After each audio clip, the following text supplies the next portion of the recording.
Sir 2 minute रह गया। मैं ये पूछना चाहता हूँ सर कि ये जो जनरल फैज़ और इमरान खान साहब का जो एक गठजोड़ के बारे में आ रहा है और कहा जा रहा है कि जी ये जो एक नेटवर्क बना था वो पाकिस्तान के लिए बेहतर नहीं था, निज़ाम के लिए बेहतर नहीं था, तो इसके ऊपर आप क्या कहेंगे सर? ये जो गठजोड़ है ये पाकिस्तान के मौजूदा इस वक्त जो आपकी चीज़ें पकड़ी जा रही हैं, आगे आप क्या देखते हैं? क्या इमरान खान को फौजी अदालत में जो सज़ा के लिए कहा जा रहा है वहाँ उनका जाना होगा सर?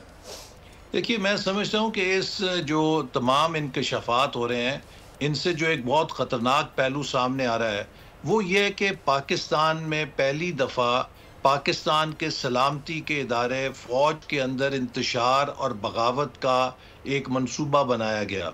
और ये एक इतना बड़ा घिनौना फेल था कि जो पाकिस्तान जैसी न्यूक्लियर स्टेट के अंदर अगर कोई कोशिश करता है तो वो पाकिस्तान के सिक्योरिटी के साथ खेल रहा है, पाकिस्तान की सलामती के साथ खेल रहा है। और इसके जो भी शवाहिद सामने अब तक आए हैं वो बहुत ठोस हैं और बहुत ही घिनौने हैं। और जो लोग भी इस घिनौनी साजिश और इसके किरदार थे उनको ज़रूर कानून के मुताबिक सज़ा मिलेगी, क्योंकि पाकिस्तान हम सबसे बड़ा है। हमारी तमाम हैसियतें, शनाख्तें करोड़ों दफ़ा पाकिस्तान के ऊपर कुर्बान हो सकती हैं। पाकिस्तान किसी की अना और ज़ात के लिए कुर्बान नहीं किया जा सकता। सब्सक्राइब करें और बेल दबाएं ताकि कोई खबर रह न जाए।